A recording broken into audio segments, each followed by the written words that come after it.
Welcome, ladies and gentlemen, to episode 23 of the Relaxed Guardians podcast. I'm your host, Agni Kygod, joined to me as always by Sebs. How you doing, Sebs? Am I off mute? Yes, you're off mute. Because bit of a weird one. Went on to listen to the thing as I like to listen to on the Friday release. Yeah. And I was like, what the fuck is going on? Yeah. And then obviously I've realized that I was on mute. You're on mute on my end because my settings were fucked. We even said that at the end of that episode, always check your settings before the show. And I checked this time to make sure. Yeah. So it's a bit of a weird stack because you're just talking to yourself. Yeah, it was a bit odd, wasn't it? It was one-sided, you know. Yeah. So a bit of a week, bit of a shit week. This week, what happened? I just work. I went down to a job. So I left in Victoria, went down to a job, got there, not ready for me. They were starting to struggle trying to get things rolling, and then it's all a conspiracy. All these power stations run off a conspiracy. So they were lower power output, so then it drives up cost. And they kind of have this chin wag, really. I know it's me making this shit up, but they have this kind of a chin wag between everybody. And the turn goes, well, you bring your power station down, you bring your power station down, and then this power station will have to go up to output the thing. So it's all to do with trading. Like it's all locked in. So I'm like, I'm pretty sure I can see a laser like on your wall right now. Someone's coming to get you. Yeah. Oh fuck, mate! I'm 11 floors up, so it's I have got that dodgy fucking thing across the road. So. There's people in that building now. They're watching you. People in that building. What they do, they up the price of it, and then it's all to do with trading. So I rock in and go, oh, I need this, and this pressure. And they go, well, the trading's not there. I can't give you that pressure because I have to ramp the boiler up and down. And he goes, look, I can give you a half hour. And I was like, no, mate, it's like an 8-hour job. And he's like, okay, no worries. All right, we'll have to can it. All right, no worries. $5,000 later. See you fucking later. Oh, and then I left. Yeah. Oh, yeah. They have to pay. Yeah. So yeah. Come up to here, and then I'm in a different power station that hasn't got enough parts to do the job that I need to do, and I'm taking valves out. And I bought a like a cart. I went to Bunnings. I saw this cart. I was like, ooh, 450 kilos, fantastic. These valves are only 200 odd kilos, 300 kilos. First one, put on, bang, straight through the center, snapped it in half. Wow. Yeah, just like. Oh. And I was like, right.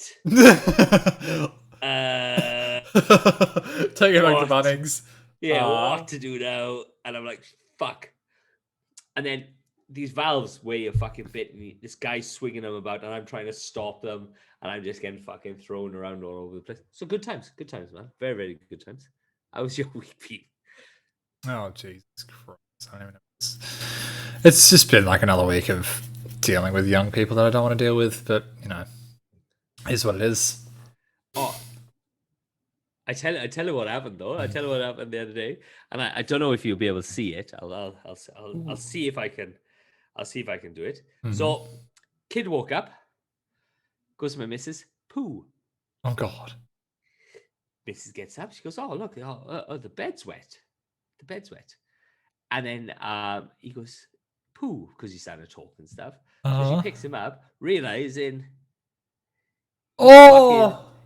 he's literally shit himself from his stomach down to his fucking ankles, and he's been sleeping in there all day. Dirty little bastard. Look at it. Shit. That's foul, isn't it? Happy's. Awesome. Yeah, so that was a good one for the wife to pick up at 7:30 because she had to wipe him all down. Yeah, just check him in the bin.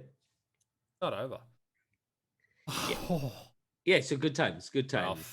Yeah, so I left the wife to do all that stuff. I am in Victoria, like I said. Marv, I have a shirt on because it's fucking freezing in Victoria. It's pissing down with rain.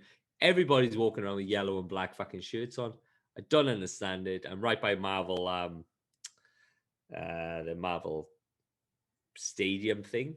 So I think it's an AFL match. I'm not too sure. A lot of bumblebees running around the fucking place. Fashion. Yeah. Scene. It's odd. I'm not a big fan of Melbourne. It's fucking weird. It's such a weird. Yeah. I, Oh yeah. Same with me this week. Just same shit. Same shit I was complaining about last week. How's it? Oh my god! Actually, I got an update to the story to the guy who doesn't want to do fucking group work. I swear to shit.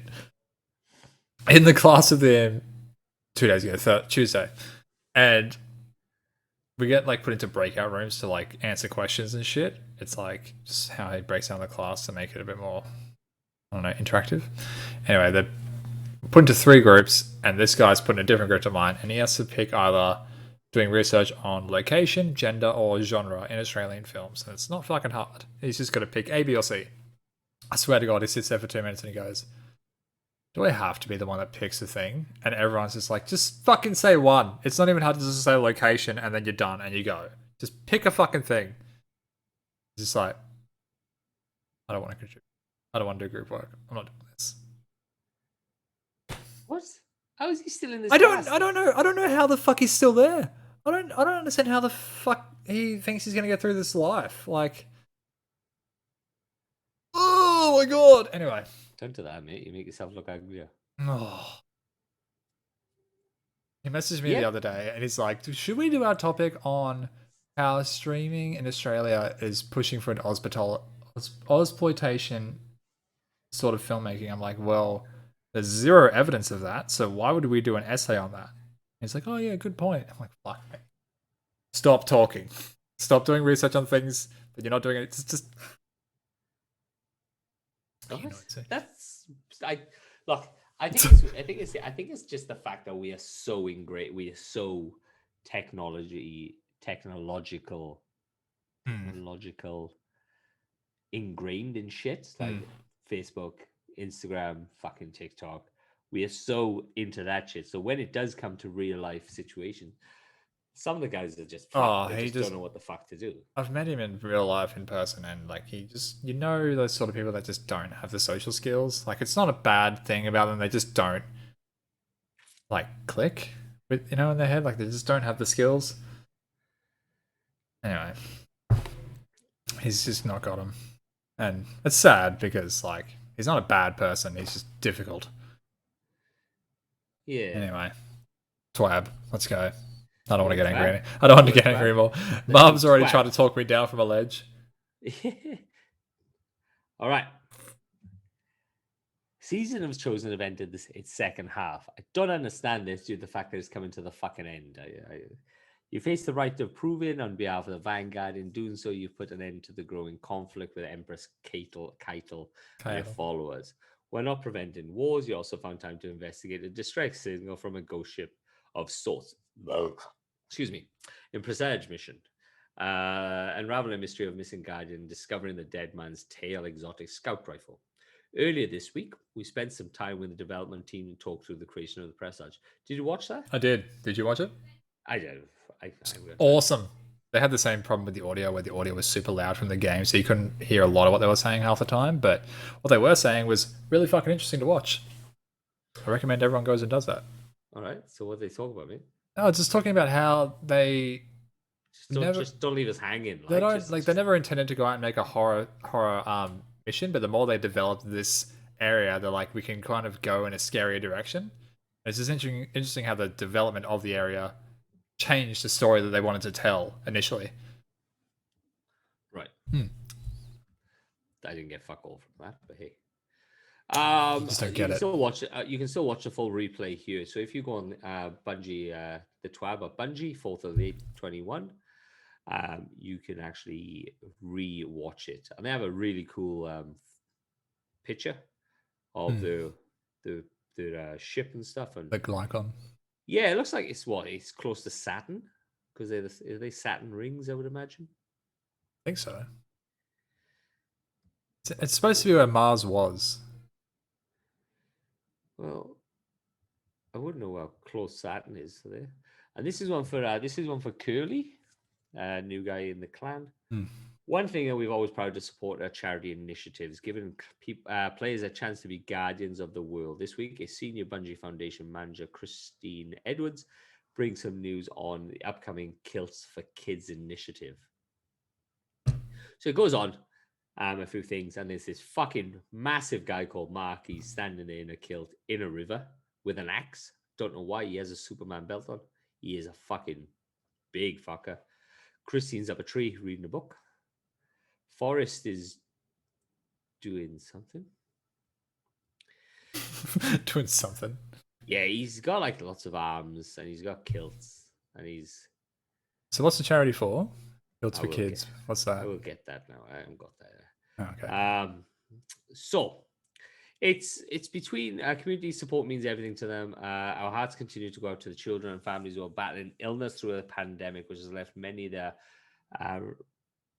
Ronald McDonald House, I think it is, families isolated and facing economic hardship during the time when community support means everything to them. Please help us achieve the $77,000 goal. Head to RMHC donation page to cast your votes to Team Bungie.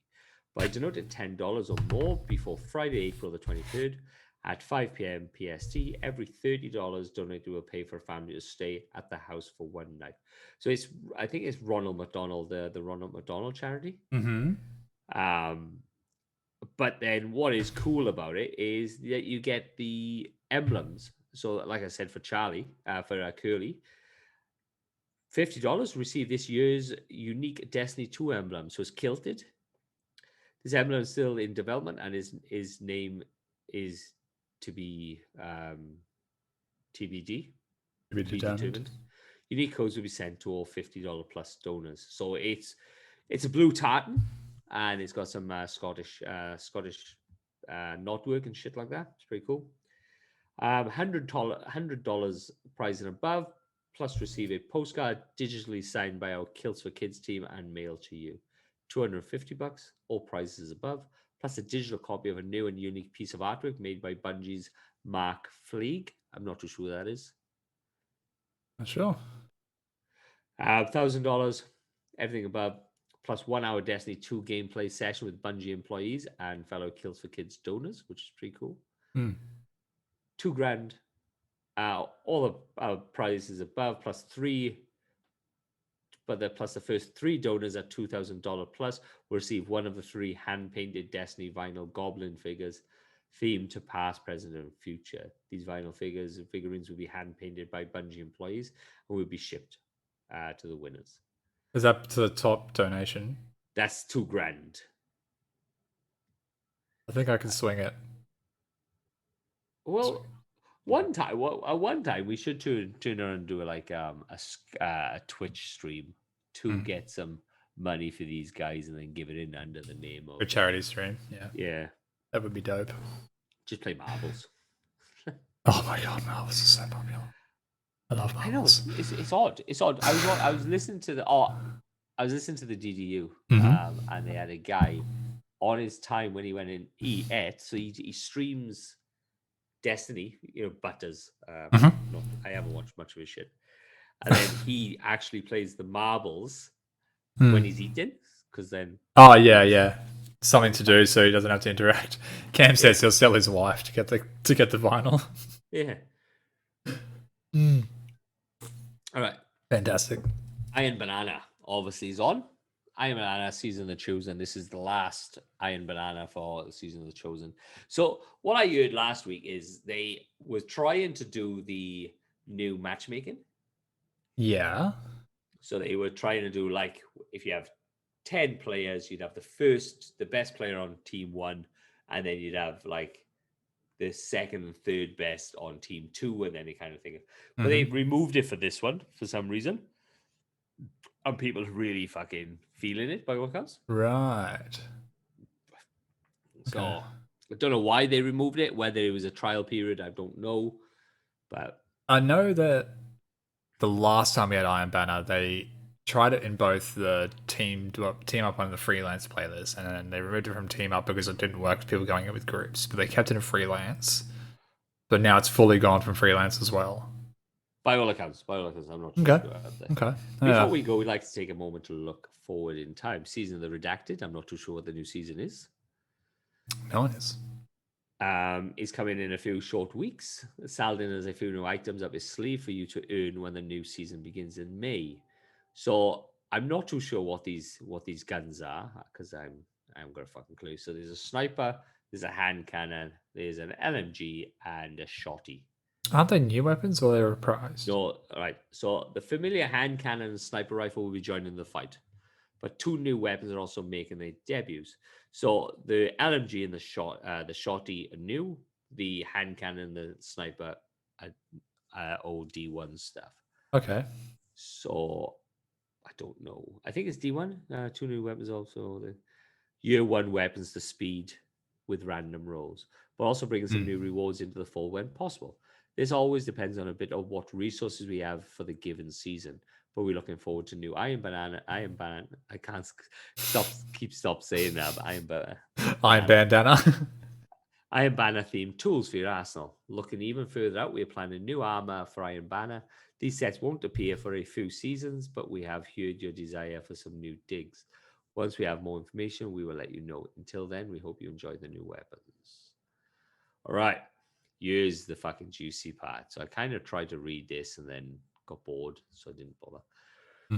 Prepping for the new season of Redacted, we have a few changes that will come into the Destiny sandbox. This week, we'll be focusing on things that are hot, so to speak, weapons and archetypes that need to be tuned in order to create breathing room for other aspects of Destiny sandbox to shine. We're also planning quite a few buffs to underused perks, linear fusion rifles, and more. The current plan is to cover perks and weapon buffs in an upcoming TWAB, coming towards the end of April once they're solidified. But we wanted to get this information out. Here we go. Weapon archetypes.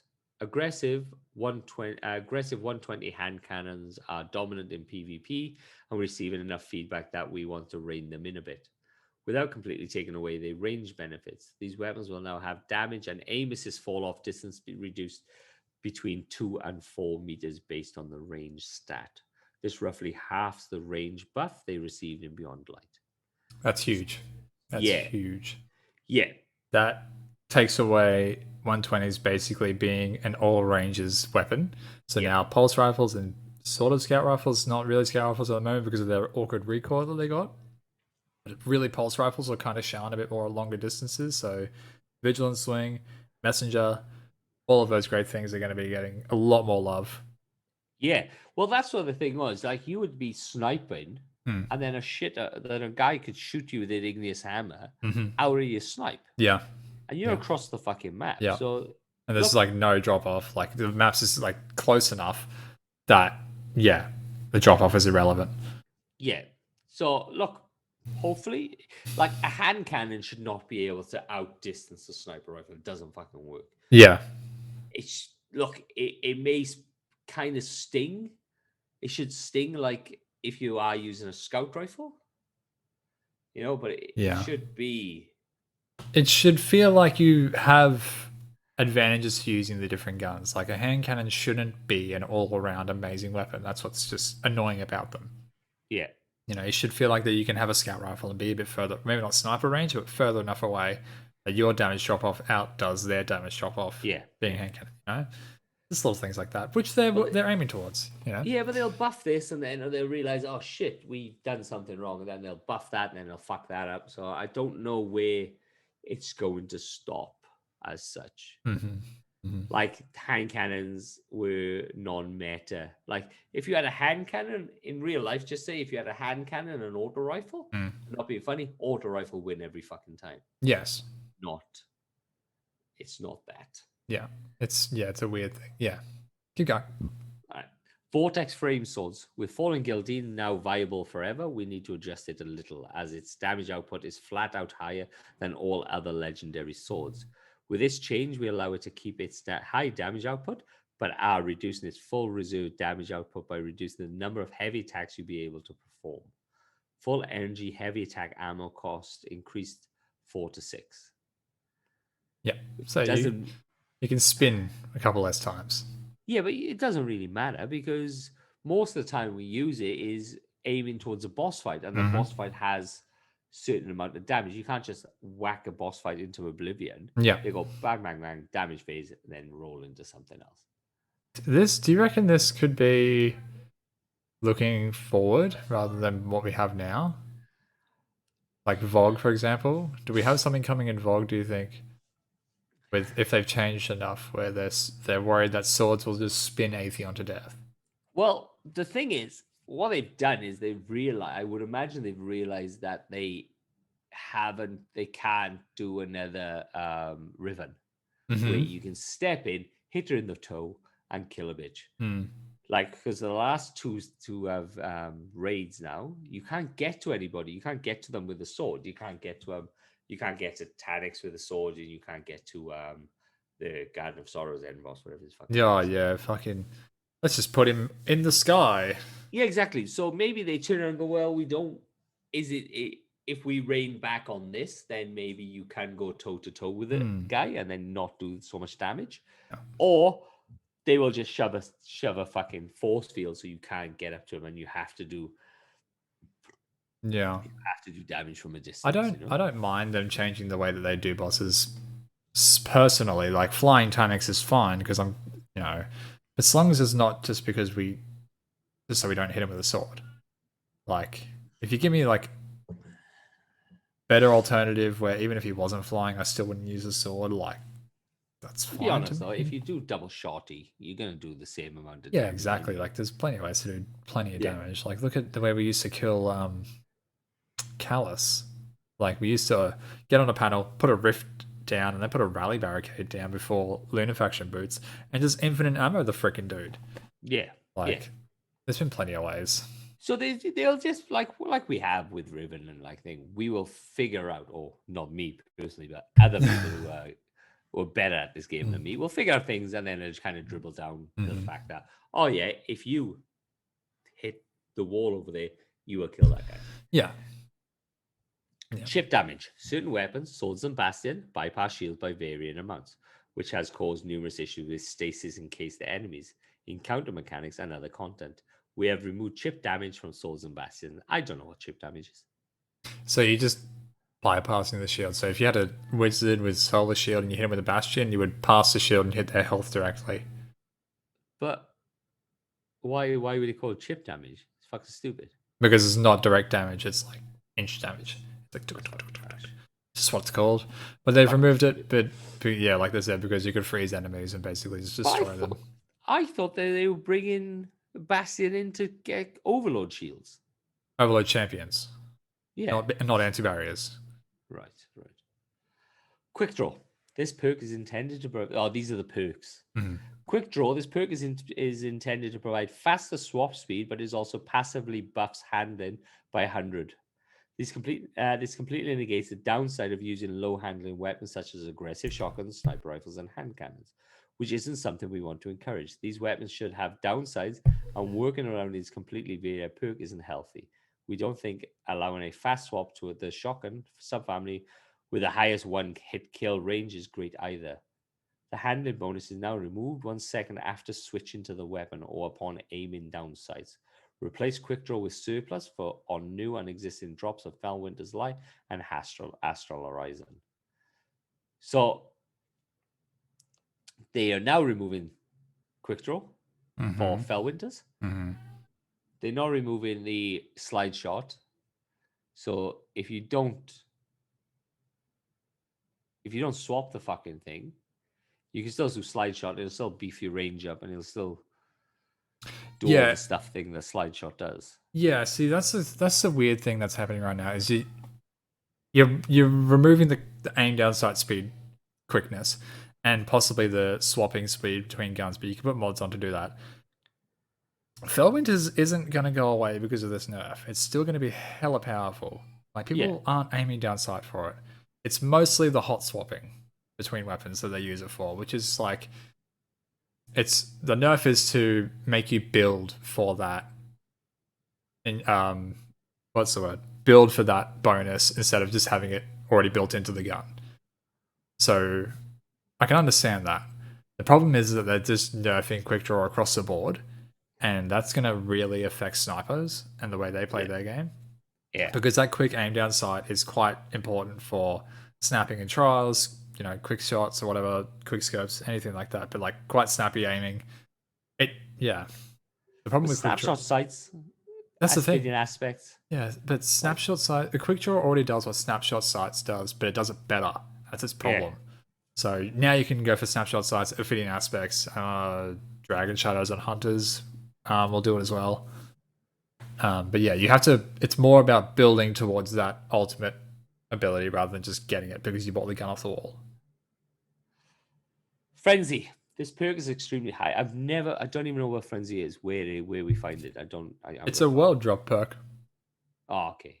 But every kill you get gets you bonus super damage.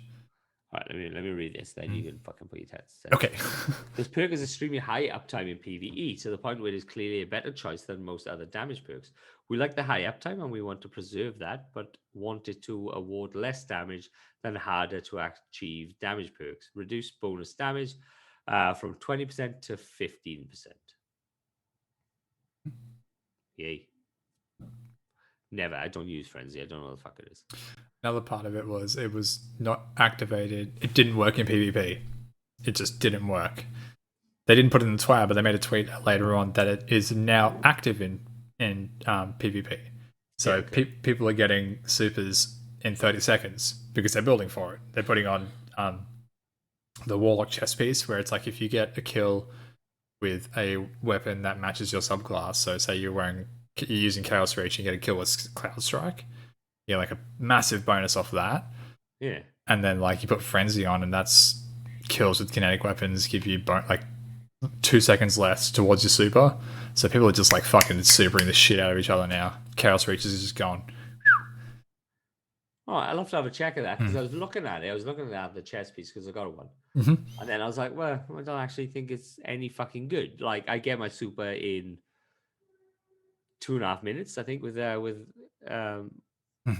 see, the thing is the chess piece wasn't active in PvP until last week as well. So now it is active in PvP. So now people are using it a bit more, like, yeah. Catch a Dan, man. Yeah, so it's a lot of things. There's a lot of testing to be done still.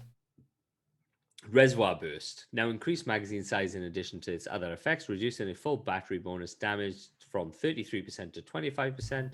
Upcoming content requires revisiting the power levels of the damage perk that can be activated simply by having a full magazine. Wink, wink, nudge, nudge, say no more. I don't know what the fuck it means. That is, you don't get that one, do you? That's Vex Mythoglass, which is a fusion rifle that's shot like an auto rifle. You know the Vex laser gun? Yeah, that's the one that's in the VOG, though, isn't it? And so it had a perk similar to that, and it's most likely coming back. So they're nerfing that perk because that'll be on the Vex Mythoglass.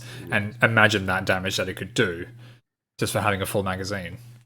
Right. This is a bit of a contradiction due to the fact of what they just said in the last one. The Lament, this weapon is a clear outlier for sword damage, even though they just turned around and said that the guillotine is the higher damage output.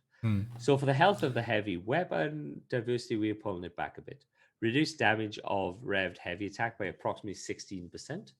Note that the Lament retains standard anti-barrier despite removing chip damage. Bastion, since we are removing chip damage, Bastion gets something else instead.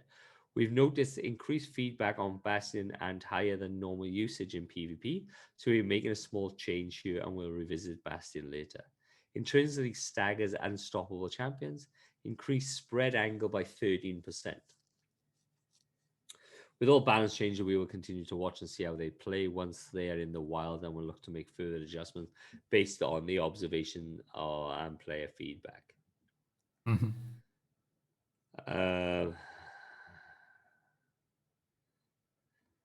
Yeah, essentially, Bastion gets unstoppable rounds now, which is also leading people to believe that fusion rifles will be on the artifact next season for some anti-champion perks, which I don't think we've had yet. I don't think fusions have had it, at least not in the time where you can put anti-champion stuff on armor.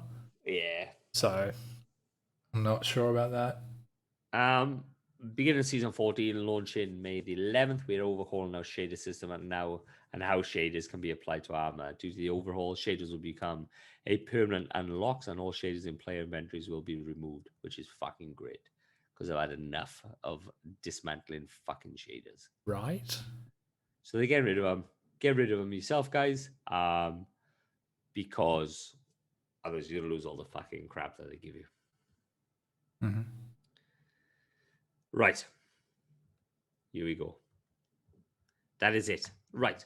So what I saw the other day, was a conversation came up.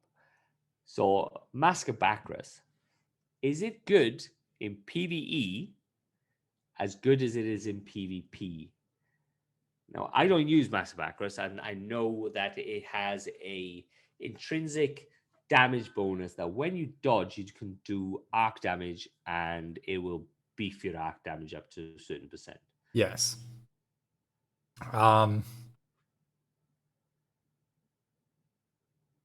It's not. It's apples and oranges, really. The Bacchus in PvE is good, yes, because you get the bit damage bonus, but I don't like. You really only want that if you're using Anarchy, and then you're only using Anarchy these days if you against Tanix, and so it's like you can't Bacchus dodge unless you're wearing. Oh, sorry, using stasis, and you don't want to be using stasis against Tanix. You want to be using Golden Gun, so it's like it's kind of not really worth it in PvE. No, well, that's why that's my thing. I was like, look, yes, Bacchus is great in PvP. That's fine, and I'm not arguing that. It's fucking fantastic. You get the dodge, it does all the fucking hoo-ha and stuff like that. But I turn around and goes, there are better exotics. My answer was there are better exotics for the hunters to use in certain situations. Yes. I.e., fucking the bloody bird fucking thing. Celestial Nighthawk. Celestial Nighthawk. It's like you're never going to output more damage than the Celestial Nighthawk with Golden Gun. Yes, ever. That's right. It's done. But they come back and go, you're fucking talking shit. I was like, what do you mean you're talking shit? I was like, your Golden Gun, your single shot Golden Gun, you reckon you could do a Bacchus dodge, Anarchy, and do the same output damage that you can on one fucking Golden Gun and then all your other weapons. So just say you're at Tanix now, you're there, you have your shotgun, you have two hunters, and we'll have to try this out because I want to try this out. So you have two hunters, one with Mascabacrus, one with Celestial Nighthawk. Yeah. One's got Golden Gun and all the other things with a shotty. Golden Gun, shotty, bang, bang, bang, does his damage. Mascabacrus, he things, and then he uses his Anarchy, bang, bang, 2 on him, 1 on the floor, as you would normal. And then I want to see what the damage is, because I was like, it's not a fucking... Yes, it works. Don't get me wrong. It works. I'm not fucking denying that. But no way is that thing pumping out more damage than Celestial Nighthawk. Not a fucking chance. It works on paper, but think about how you have to do the routine, the steps to get Bacchus to work the way you need it to work. First off, you need to have a dodge up. Second off, you need to be able to dodge time the dodge properly so that you are getting the maximum amount of Anarchy damage on Tanix. And then still being you'd have to dodge in Tanix's ring to get the Anarchy on him. So you already wasted half your fucking time in Tanix. Whereas with Golden Gun, it's like that's my thing. So you'd only be using Anarchy, or you should be, in theory, using Anarchy as either a crowd control on the floor, whatever it is. Certain parts of it, just say a raid or strike and shit like that. Certain situations. Yeah. I don't see how, and obviously, guys, if you fucking listen to this and you've got an idea of how this will work, I don't play Hunt. I don't fucking know. I'm just arguing on Facebook for the sake of it now because I have the Relaxed Guardian podcast fucking thing on my Facebook. Fuck you. But how is it working? And these people adamantly fucking argued with me. There's about 50 posts saying, "Oh, it's fucking awesome. It's awesome." But every time, if I was on a raid with a new person and we were hunters, and we were doing damage for boss, I would be like, Celestial, you have to seriously. Yeah.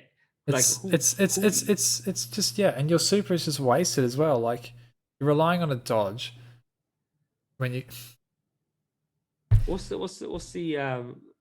so your stasis, you do the fucking silence and squall thing, don't you? Yeah. See, it just I can't see how it would work. And then somebody comes and goes, well, it is good for certain situations that you use stasis. And I was like, what situations? None of the raid.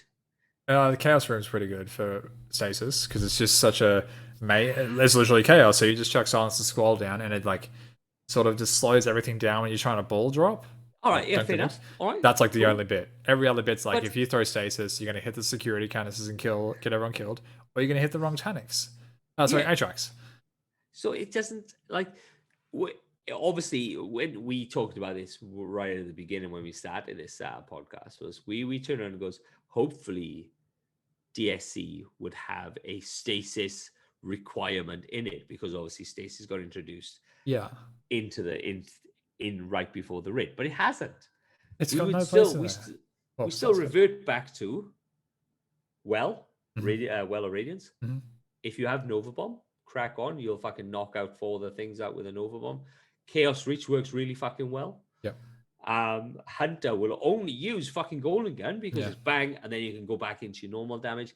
And I've seen Titans will do the Fallen Star thing, the new Oh yeah, with the new chess Pew. piece and do like the Or to be honest, if you can't fucking hit the fucker, they'll only have a bubble on. yeah. So we reverting back to light based subclasses Yeah. to do this fucking shit, which would be great if we had to rely on stasis. Yeah, I feel like there was an oversight, and maybe not an oversight. Maybe they just didn't want people to feel like they had to use the subclasses to do the raid. But yeah, I feel like there should have been something that was like, it's just better to use stasis in this encounter because everything to do with those supers, all those abilities, is so crowd control heavy. Like it's so like if you put this in the wrong spot, you're going to hit a ton of things, and then you're going to just wipe your run. Yeah, it's just not worth it. and it's too long. Like you got the boop on the warlock, the boop boop. I can't remember the fucking void boop thing. Whatever. The Nova Warp. Yeah, the Nova Warp. It's just so long to be in that to do it. Yes, it's a crowd control. You go boop boop boop, and it's exactly the same for the stasis for the warlock.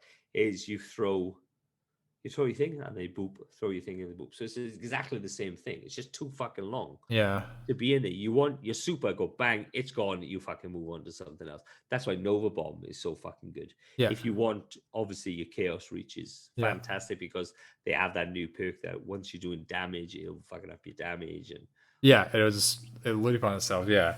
Yeah. There's so many perks that light subclasses have at the moment that are just pure damage output.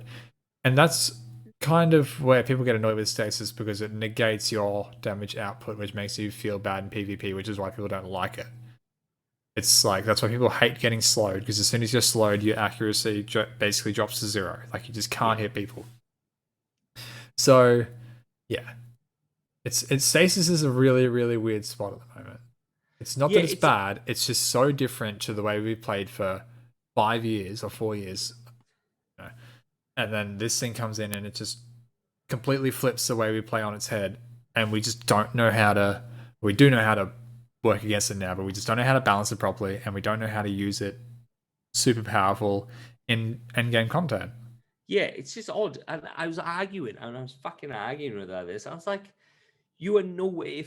If I take anybody in raid... All right, I'll say, let's think... Because there's no exotics that have stasis perks. You are right, Cam. There isn't any exotic that have stasis perks. They are bringing them in. They're supposed to be bringing them in. Yeah. Whether it's this season, whether it's next season, whether it's Witch Queen, I don't know. There is a very broad stroke where they will be fucking bringing them in. I do not know. It's supposed to get stasis damage type, I think, next season. Like weapons with them. Yeah, and then obviously it's the grenade launcher that does the stasis thing that just doesn't do anything, which I thought would be within the fucking DS. Yeah, that's another thing, isn't it? It's like we got this exotic grenade launcher that makes platforms, and then remember the Beyond Light trailer where it was like people were using that to get up onto spots, and it was like find hidden locations, and I was like, we just never did that. Like I swear to God, there was a bit where they had to throw the grenade against the wall to get over a platform. And I was like, that's really cool. You're level designing around this subclass. It'll probably be a story mission where you have to use stasis anyway. So it's like, why not put that in? Why not make Crucible maps in the future where if you're using stasis and you put the glacial grenade on a wall and you use that as a platform to get to somewhere else, like make it like make us want to use stasis beyond just I've slowed him, I can kill him. Now it's like I can get to somewhere where they don't expect me to be, and it changes the way the map plays. Yeah, it's odd. It's such an odd place. It's such a Yeah. weird, odd fucking place. They've given themselves like a big building block to play with, but Maybe he's coming. Maybe he's coming. maybe it We is. don't know. Yeah, Maybe yeah. he's coming. Destiny, if you listen to our fucking podcast, tell us what's coming, man. Like, just inform eventually us, they will. inform us. They'll have And it then one day. another. Oh, I've lost you. You've frozen on me. Oh god, he's frozen in space. Stasis has hit real life. Oh, this is bad. This is really bad. He's probably having like a massive ramble right now. And I'm just sitting there like,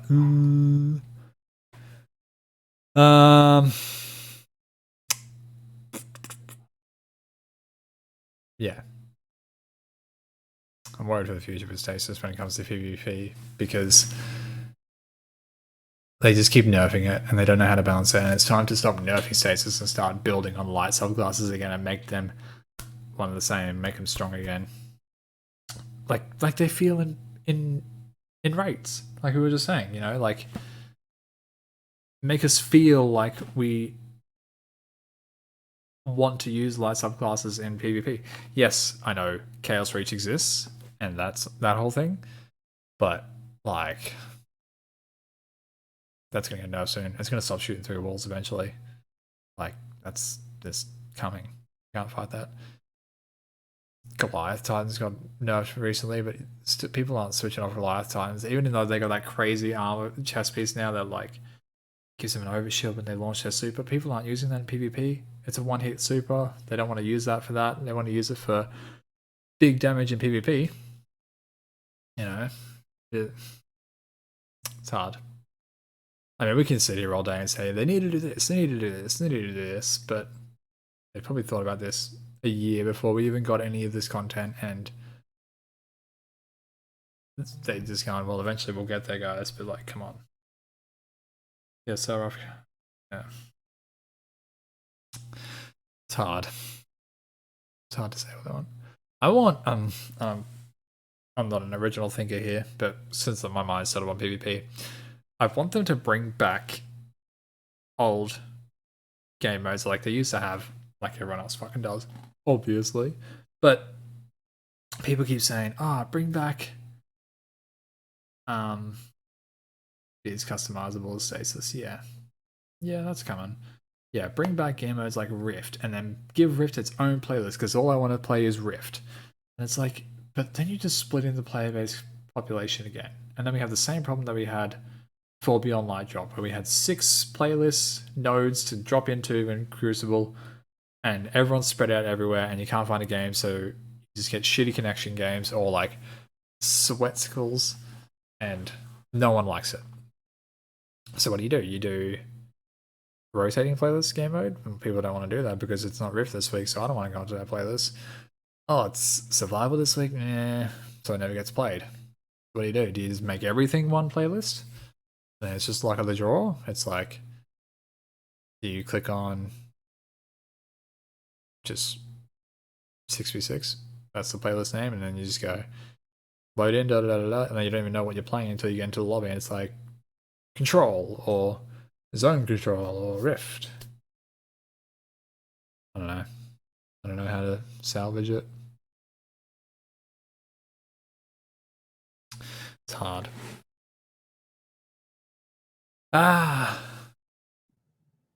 Only other thing I can think of is like, have I lost you? Have I got you back?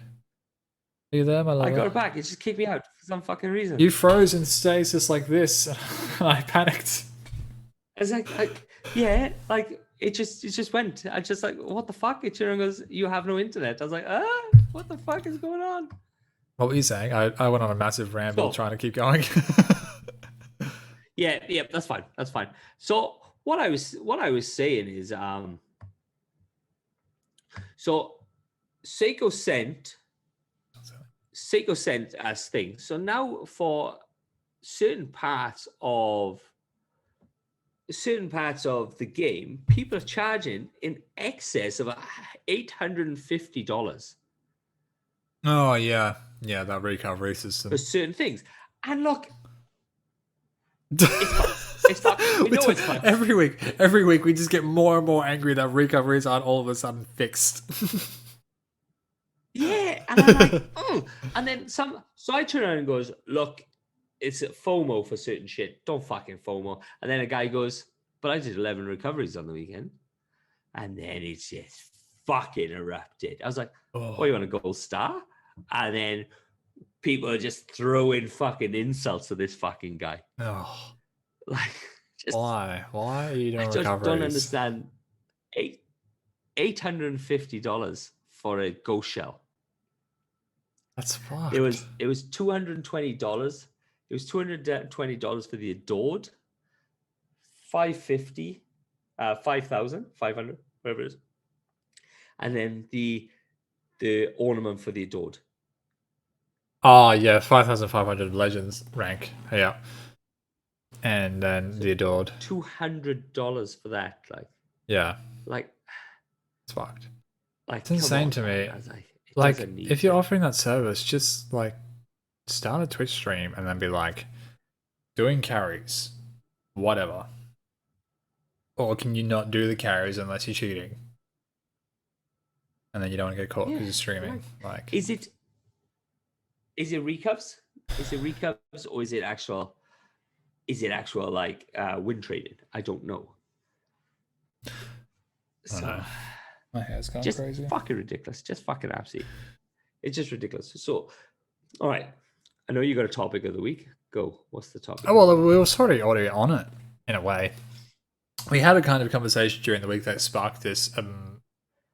Someone asked us, I forget who, but they're like, what is a meta? I learned the word meta yesterday, but I don't understand it.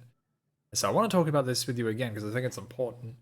What do you think a meta is in games in general, but in Destiny specifically for us? Like, what do you think a meta is and how it starts?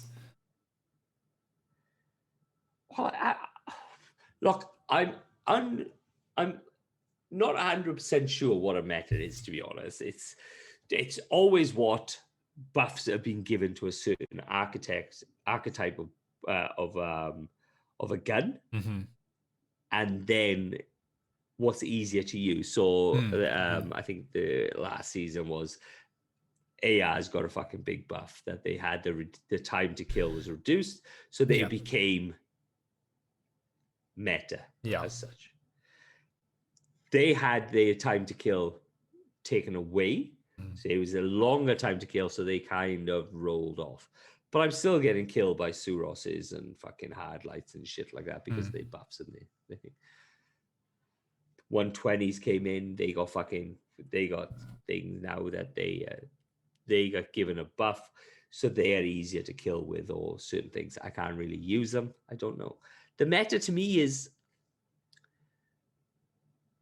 what buffs have been given to the guns to make them a lot more punchier as such. Do you think it's just like okay, and I'm not calling out who live, but I'm going to use their names because they're big guys, but like people like Fallout players who break down the statistics of these numbers and then they're like, they never say like, use this gun because you will win. They're like, here's the numbers on how this gun is good. And then people take that information and extrapolate and they go, oh, if I use this weapon, I automatically win. And big groups of people do that. And that's sort of how the meta forms. Like enough people go, that looks like the easiest way to do things. We'll all use that. Possible. Look, it's always come down to what Bungie wants in their game. Like every picture that you see of Bungie, of anything that you see guarded, they've always got a hand cannon. Yeah.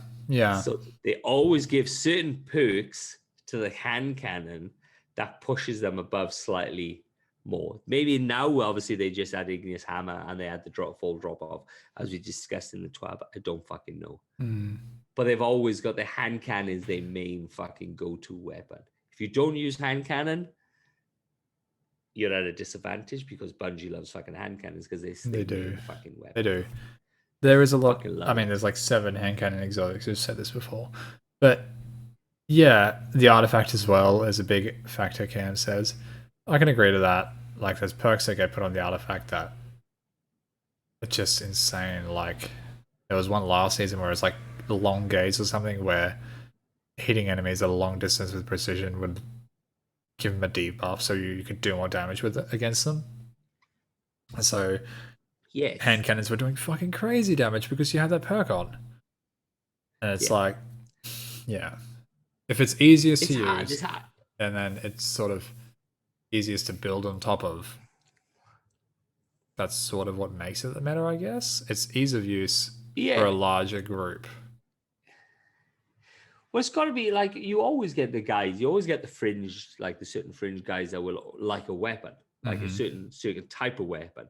Like I would rather a fast firing weapon. I can't really use hand cannon because I like to kind of get into the ballpark and kind of sweep over to the guy and then shoot it. Yeah. With a hand cannon, you have to be spot on. Like Yeah. a shotty. Sure. There's always the architect. There's always people who love the shotty because yeah. you go there, you kill it. If you miss him with the first one, you can get him with the second one, and usually the fucker's dead. Completely. Yeah. Totally. But it's hard to kind of where's the meta, what's the meta. It's all dependent, like you said, it's the artifact. It's what Bungie fancies this whatever fucking shit they pull out of the hat or some fucking thing like that.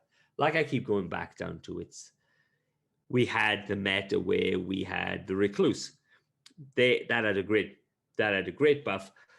That had a great perk where if you did fucking precision shot with it, which is fairly easy because you just roll up the body and it would give you a perk that you just fucking wreck everything. And that was fantastic. But they fucking nerfed that into the ground. Yeah. They also nerfed like certain things. Certain SMGs were unusable because of the fucking screen shake and stuff like that. Huckleberry. Yeah. Yeah. The ride the ball or whatever the fuck it is. So then they had, like I said, they had the ARs. The ARs you couldn't.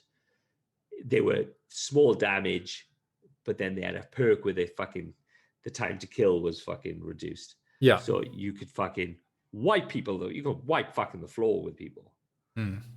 But then that got fucking nerfed again because they realizing you're in fucking Suros, you're in hard light, you are fucking unbeatable. You're just shooting around fucking corners. Yeah. Suros once it gets ramped up. Sweet Business, I think is another one. I come across like 3 guys with Sweet Business. You couldn't fucking get anywhere near them. Yeah. They were Titans. They would just be continuously spinning that thing up and it completely be reloading all the time.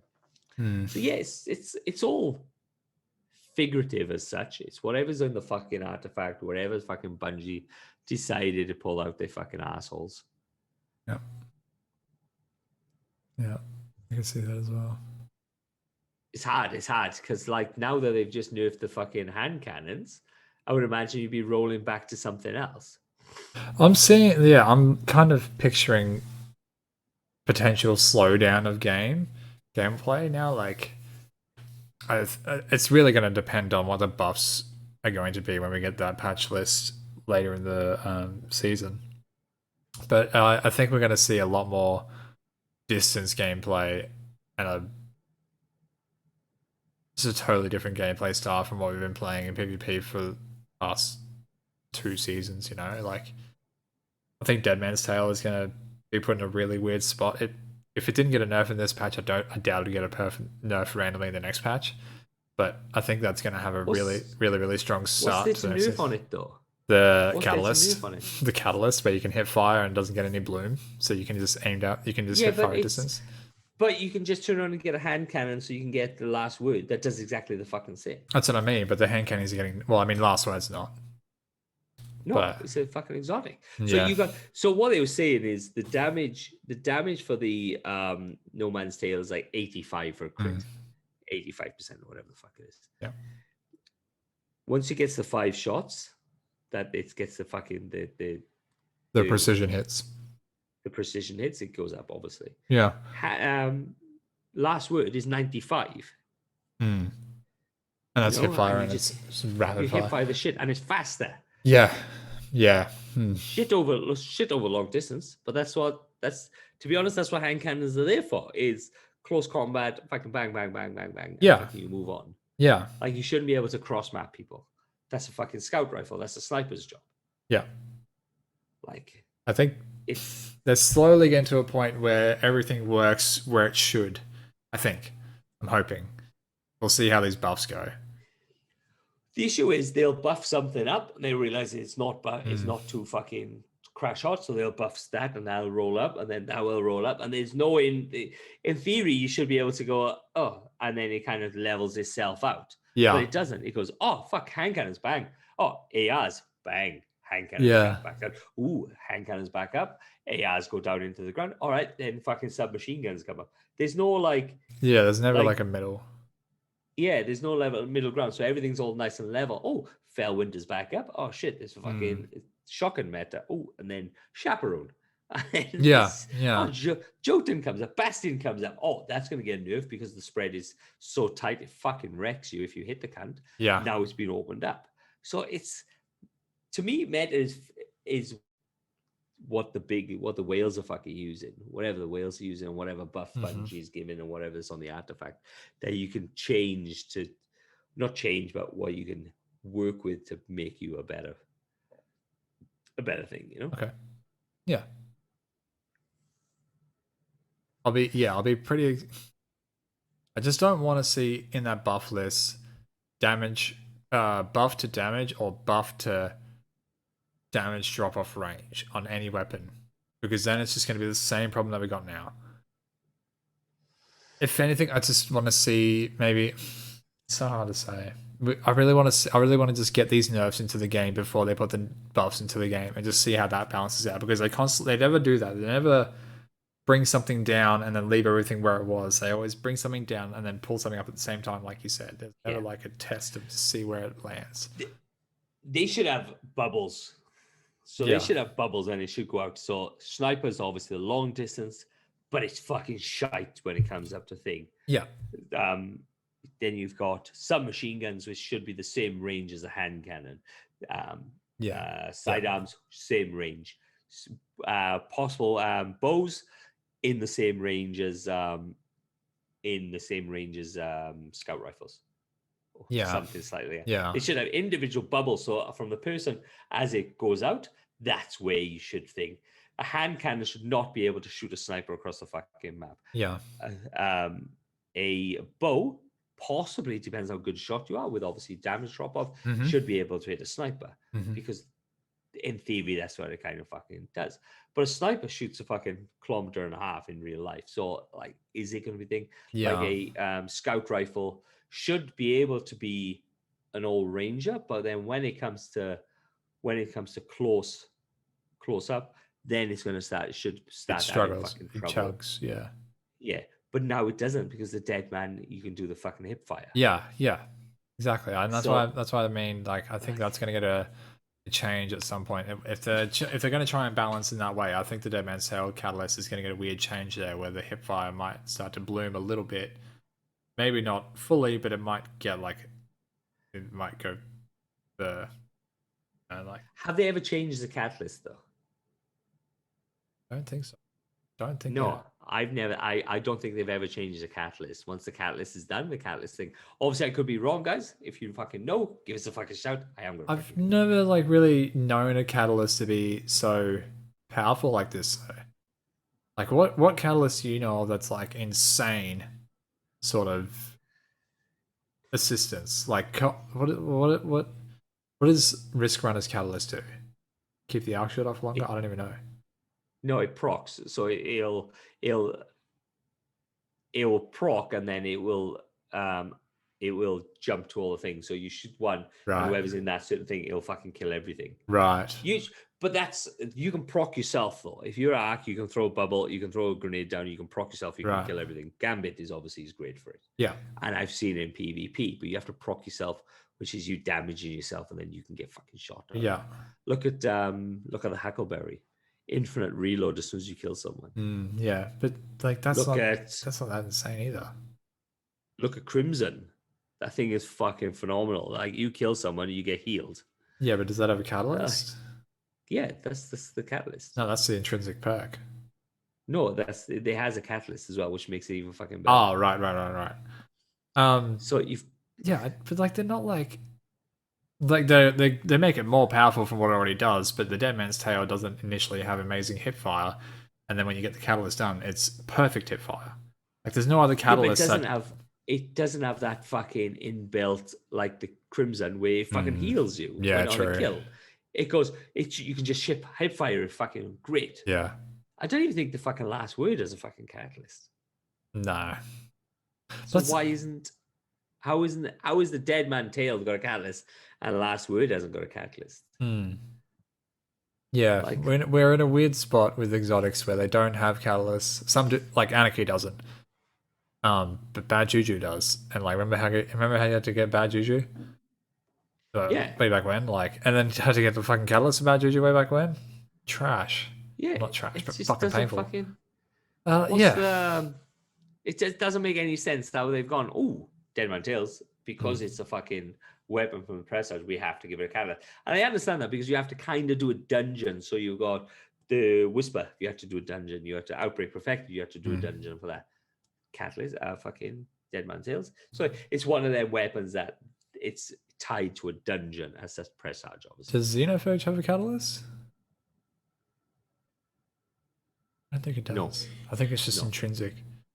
Yeah. And how powerful is that? Badass. Like, imagine That's hardcore, but Hmm. it's It's a yes, one-hit headshot kill, which makes Gambit really, really painful when people do Xenophage invades, because you can get heavy bricks off the floor now. People invade with yeah, but Xenophage and then like do. sometimes they don't even fucking drop. That's the fucking That's issue. true. Sometimes they don't even fucking drop. It's easier to go in. It's easier to use something like the Truth, like to be a fucking one of those dirty cunts. Use the Truth or Eyes of Tomorrow. I wouldn't waste. I wouldn't waste the cat. I wouldn't waste an exotic spot on Xenophage when you've got those ones you can just shoot off. It's in that area. It goes and fucking does its business. Shoot and forget. Look at Sleepy Simland. Oh, That thing's yeah. got a catalyst. Jesus Christ, that was powerful. That thing you could just anywhere near a person, And and that fucker would be dead. Yeah, yeah. All right, get on with your reading. It's a weird spot. Get on with your reading. I'll do it. Oh, come back up. Come back to life. I'll because we have to do this quick because I don't know how long my internet is gonna last. I've got like 4 pages on this, so it's kind of a long one. Let's do it. So just gonna recap for people who don't realize where I got to last time was Callus had overthrown the Republic of Torabottle. Torabottle. So they're now an emperor, an empire, and he'd killed all the senators and everything of the old ways. He castrated the consort and cast him out. So we're going to pick up from that point of the castration, go from there. So this is going to be Gaul's journey starts now. So Callus kind of just went off and ruled, and there was nothing really interesting there. So this is kind of where the story really starts to go. It started with blood dripping. That is all the consort could hear as the royal guards dragged him from the throne room. Drip, drip, drip. No cheers were shouted. No arguments made. Just the sound of blood splashing against the palace floor. The guards threw him down onto the ground as one of them stepped to a nearby wall and pulled a lever, revealing a passage to their right.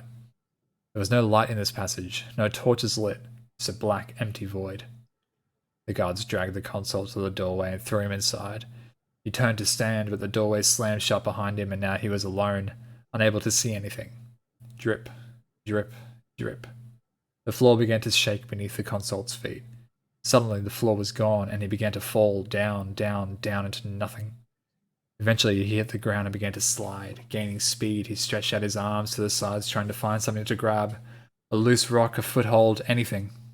Then he could see light.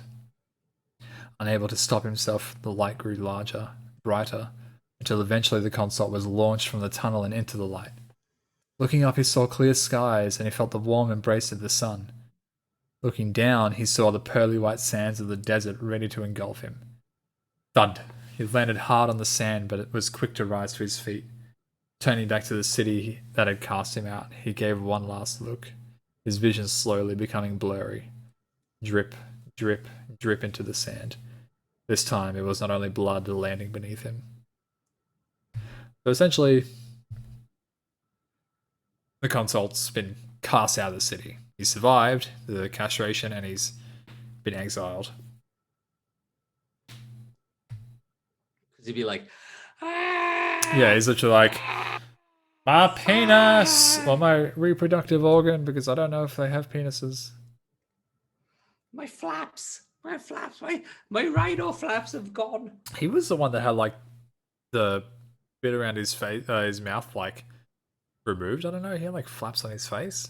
That's what the so if you take that off Gaul, that's what Gaul has as well. They all have it. Oh, do they all look like that? Yeah. If Okay. you have a look at Callus, he's got that like weird like. Oh yeah. Yeah, they're a bit flappy, aren't they? It's the Predator, isn't it? This is what the Predator looks like. The Predator had the mandibles, more like the Fallen, closer. Yeah. Yeah. Are you drinking Monster? Yeah, I'm gonna be up till like 1 a.m. catching up with this. I just fucking love her, man. Fuck my life. Mapes. For the sorry. For the Cabal, strength is second to none. If a soldier turns and runs from battle, they are executed. If a child is born small and feeble, they are discarded. Gaul was one of these children. Born the runt of the pack, the albino Cabal was cast out of the city into the desert, left to die. But fate had another plan. The sun was beating down on the albino child as it squirmed in place, trying to find some shady release. Then it came. Something stood tall over Gaul, took him up into their arms and warm embrace. Looking down at the small creature in his arms, the consort began to plot his revenge. So essentially, the consort survived these years, went to sort of like living around the city, and he's found Gaul as a babe, casts out of the city and picks him up and begins plotting revenge with this child as his tool. Mm-hmm. The years passed and Callus grew fat with power. He had overthrown the Senate, taken control of his people, and was the emperor he always dreamt of being. However, his people grew bored. They were a warrior race, and yet Callus was a peaceful ruler. They wanted bloodshed and glory. He offered wine and theatre. Eventually, the people's troubles won him over. Callus began to approve the creation of a new army. The Blind Legion, the Dust Giants, Sand Eaters, Siege Dancers, Skyburners, and Ice Reapers. All strong legions sent out into the cosmos to claim glory in the name of the Cabal. It is said that once a legion is given a task, they may never return home, lest face a failure's welcome. The Empire grew stronger, expanding far out beyond their home planet of Torobottle. But back home, the commoners grew tired again of the spectacles of theatre that Callus would entertain them with. He knew how to quench their thirst for blood, lust, and war cries.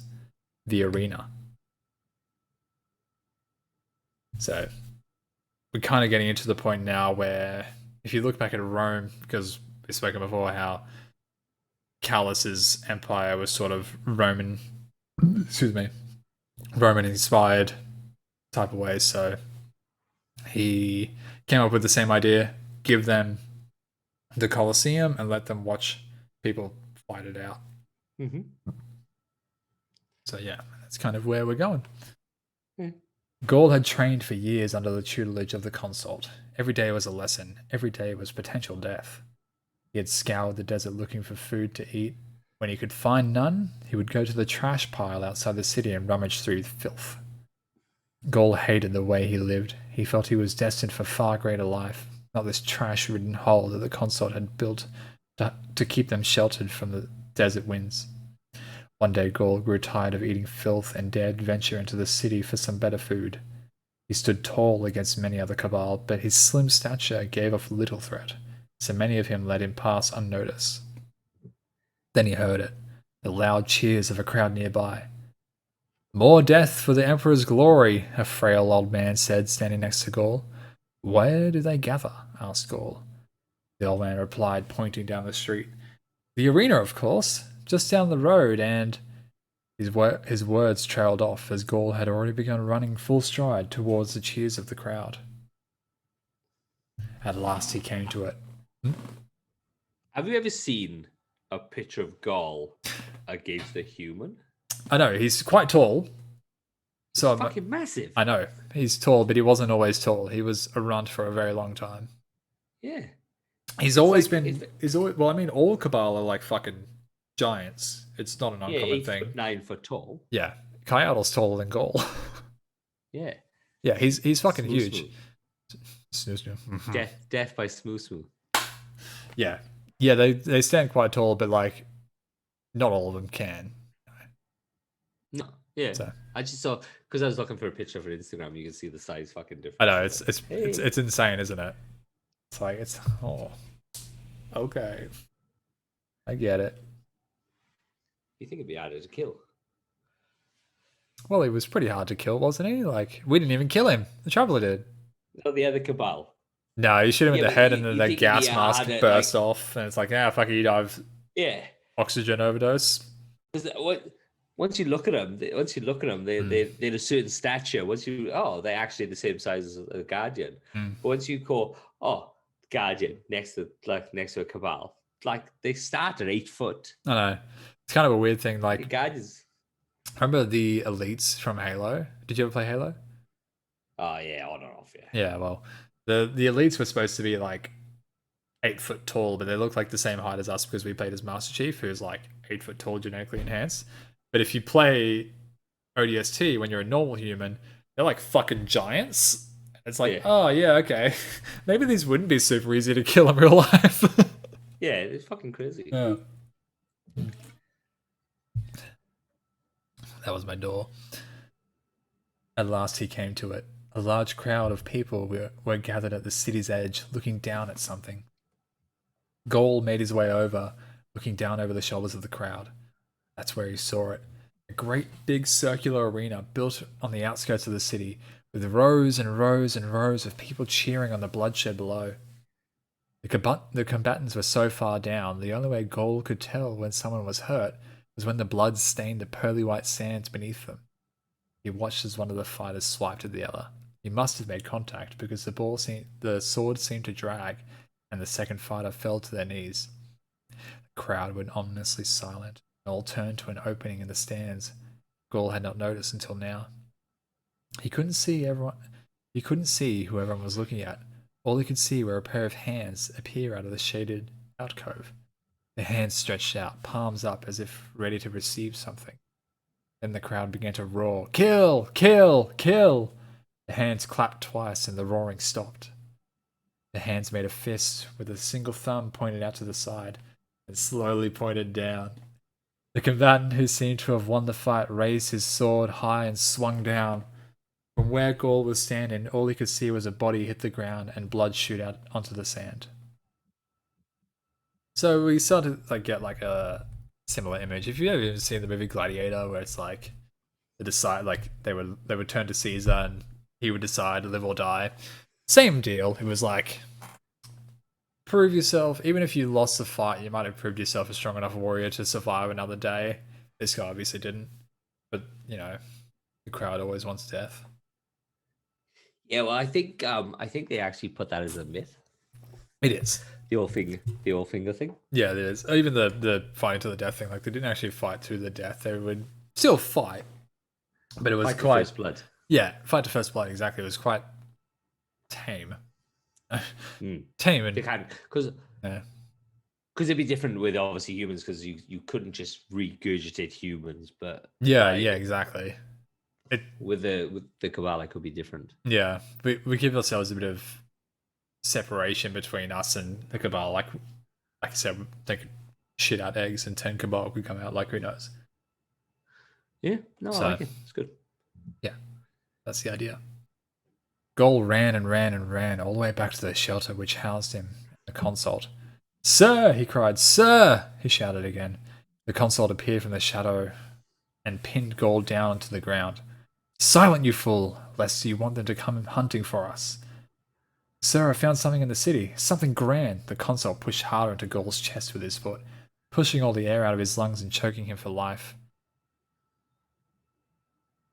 You went into the city without my permission? You have any idea how dangerous that is? You could have been seen. You could have been killed. Gaul slowly began to lose consciousness. The consort pushed his foot down to the chest once more before letting him up. Gasping and coughing, he climbed to his knees. What did you find in the city?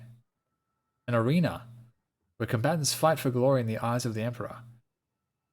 This intrigued the consort, and his plan had finally began to come alive. Gaul had convinced the consort to let him fight in the arena, to gain the honor of the Emperor and leave his filthy life behind. If we are to succeed, you will need to shed this meek form and grow in strength. You will no longer be the cast-out child of the city, but the champion of the arena. The training was harder than anything Gaul had faced before. Long days in the sun learning how to properly wield an axe, how to strike and take a blow. After months of sweat, blood, and scars, Gaul had transformed himself into the mighty colossus we know him as today. I cannot return to the city, not yet. You will have to face this task alone, said the consort. Gaul replied with silence and bowed his head to his tutor, his saviour and father, then turned and made his way toward the city, wearing nothing but a cloth around his waist, proudly wearing his albino skin for the world to see. Verfel, no, we're not playing Destiny right now. We're doing the Black Guardians podcast live episode. Stick around and enjoy if you're into random lore tidbits that we like to do and have funny talks. We will be on later though. There is a Discord, Last Guardian Discord. If you want the link, we can put it up. Absolutely. I think I'm going to jump over and play a bit for as well after this episode because I'm just good. No, keep going, man. Keep going. This is fucking great. This is awesome. Thank you. You've changed your writing though. I know. I've been working on myself a fair bit. Yeah, I'm impressed. I was impressed by you and your little story. I listened to the last episode podcast today when you're like, I laid under a machine for 30 minutes and typed out this whole thing. I was like, motherfucker, I guess I got to up my shit as well. I've actually got 3 novels already written up. Fucking hell. Yeah. Well, yeah, like the last episode I did was like a page, and then this is 3 pages, and I was still. That's good, man. I'm feeling a bit of a flutter. I like that. Yeah, I got a zombie book that's 110,000 words long. Fuck. That's never going to see the light of day. Ever. Oh, it's going to see my computer screen. Have you seen? I know we're going off topic. Have you seen the trailer for Zack Snyder's next movie coming to Netflix? The War of the Dead, or the zombie heist movie where they got to break. Yeah, man, fucking looks fucking cool. How cool does that look? Cool. Everyone's like, "Oh my god, smart zombies!" Like, fuck off. We've had slow, stupid zombies forever. Let's have something new and fun. It's Zack Snyder. Yeah, no, it looks fucking cool because they're all in like tribal shit. Yeah. It's fucking awesome. It looked fun. Las Vegas. Yeah, it's like everything about it just like made sense. Like the military listened and cordoned off the fucking zombie area. It's not the end of the world. It's like the end of Vegas. But it was like it was such a great like. I just need you to break into Vegas and get into this vault and get out. Like, oh yeah, cool. It's a heist movie or whatever. And then it's like zombies. Yeah, and there's lots of them. Oh, it just looks so loads fun. Of fuckers. So fun. And I love Batista. He's hilarious. All right.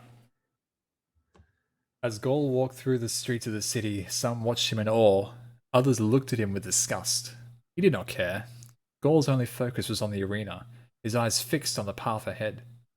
Eventually he came to where the crowd had gathered to watch and pushed his way down into the depths of the arena. The disturbance made its way through the crowd, eventually making its way to the Emperor in the shadows. Callus began to laugh at the spectacle. Ah! It appears we have a new challenger in our midst, and a bold one at that. Gaul took no notice of the crowd. His eyes were now fixed on the community below him. 6 stood before him, scarred and bloody from their fights, but none of them wavering from the challenge approaching them. As Gaul grew closer, he noticed the size and stature of his opponents, each one bigger than the last and more deadly. Callus called from his alcove, "And what do we call you, old challenger?" Gaul remained silent, stepping down from the high wall onto the pearly white sand, now stained with blood. "Very well then, let's make this fun. The first one to kill him has earned my favor." The crowd roared to life as the first combatant began to charge Gaul. Wielding nothing but an axe, he swung high, aiming to decapitate Gaul. Gaul caught the blow by the wrist and slowly crushed it. The combatant screamed and dropped the axe, allowing Gaul to catch it in his free hand and cut off the head of his attacker. The body went limp in Gaul's grasp as he let it drop to the floor. Next, two of the challengers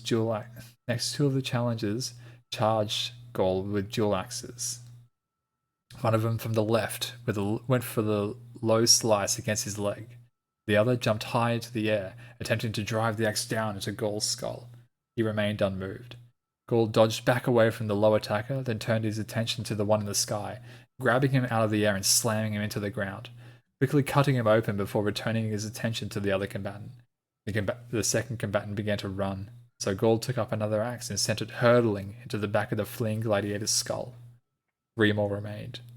Two of the combatants threw down their arms and conceded defeat, but the third, the largest of them all, began to step forward.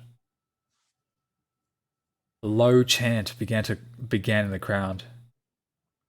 Dauran, Dauran. The champion of the arena, Dauran, stared down Gaul as he walked towards him, wielding an axe and a shield. Gaul again remained unmoved. Dauran raised his shield in front of his body and laid the axe along its side, and began to charge at Gaul. Gaul braced himself for the impact and caught the shield, taking the full force of the blow. The two became locked in as Dauran hacked and slashed over his shield, trying to take down the albino titan. Gaul remained steady. This felt like nothing more than the training he had endured for years. Patient and cunning, he waited for his opening. At last it appeared. Dauran raised his axe high above to deliver a decisive blow, but Gaul quickly dove under the shield and lifted Dauran up and then slammed him down onto his back. Confused and dazed by the sudden move, he was unable to protect himself from Gaul as he climbed on top and began to pummel him. Every blow could be heard throughout the city. The crowd was silent. Gaul climbed to his feet, and Dauran remained unmoving. Drip, drip, drip was all that could be heard as the blood fell from Gaul's hands. And that's it. That's where we're at. That's good. I like that. I like the tie-in. I like the tie-in that you had for the drip, drip, drip Thank you. at the beginning into the end. That's pretty cool. Thank you. I like it. I like it. Yeah. Yeah, Okay, so that's awesome. No, it's cool. So we still got. I'll be doing the final conclusion next week to, I guess, all of this, because this leads into Gaul becoming the leader of the Red Legion, which ultimately leads into the Midnight Coup, which is the fall of Callus. So we still got a couple of dominoes to fall yet.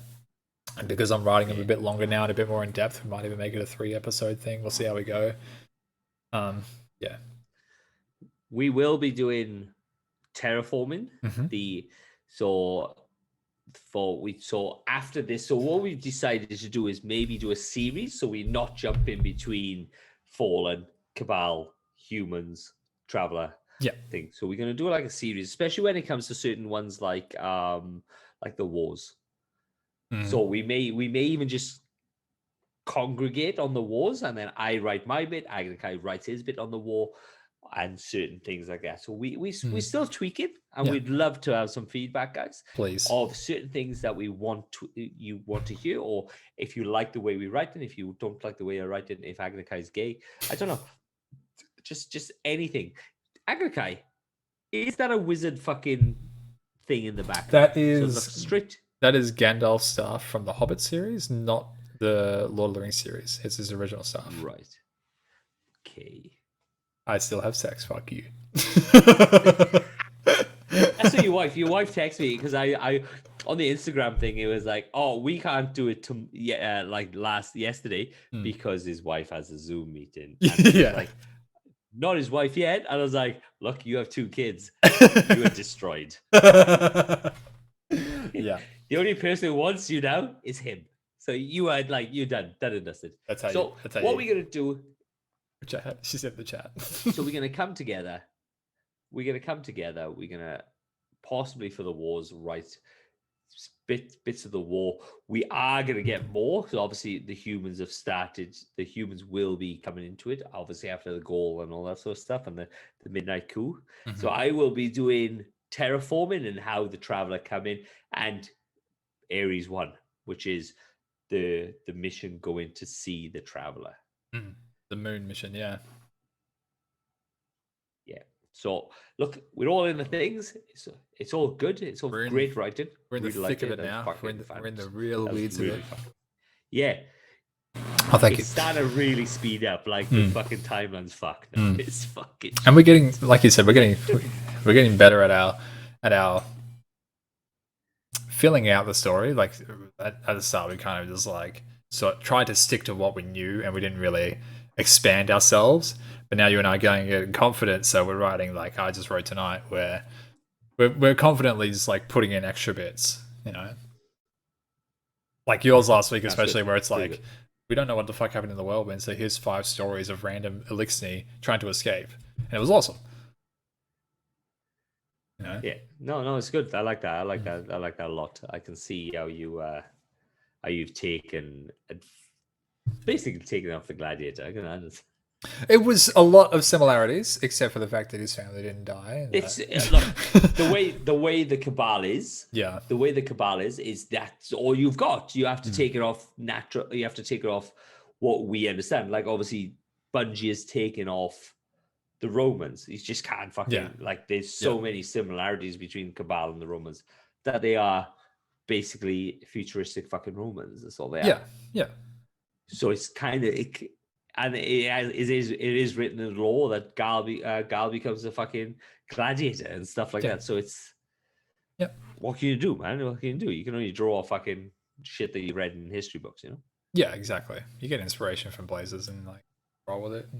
But it's fun. It's so much. I really had fun writing that story, and it's something that's sort of that's good, drawing me back to like childhood sort of things, because I used to be that kid that used to type in the room and write those stories, but like they were shit. So I wrote shits. They were terrible. I found some the other day. My mum goes, I've got the book that you used to write your stories in. And I was like, oh, let me read them. And then I was like, you should burn this because this is awful. So yeah. I got tragic grammar. My grammar is tragic. Yeah. That's what lets me down is the grammar. All right, guys. We're gonna call it, I would imagine, because that's it. Thank you, Agnkai. Absolutely fantastic writing. Really fucking enjoyed it. Let's bounce over to everybody. Actual gameplay. Find us on everything. We're on Insta. We're on Facebook. We put posts up all the time. We don't check out Agnakai's stream as well. Let's beef up his fucking Twitch presence. And just fucking if you got any questions, fucking love the law, guys. If you love the law, fucking just follow us. If you're in his Twitch and you got questions of the law, just give him a fucking, just have a conversation. I'm usually in the stream with him, and we can answer questions. Just come in. Let's just make this a community. We have Discord. We have Relax Guardian Discord. Let's make this community. You don't have to join the clan. You can just come in and have a fucking conversation with us. Yep. We have Americans. We have Australians. We have obviously one Welsh person. I think we have an Irish guy as well now. Fuck you all. All right. Bounce over. We have an Irish guy. We have a Scottish guy. We have everybody. Fuck you all. I'm out. See you later, guys. Peace.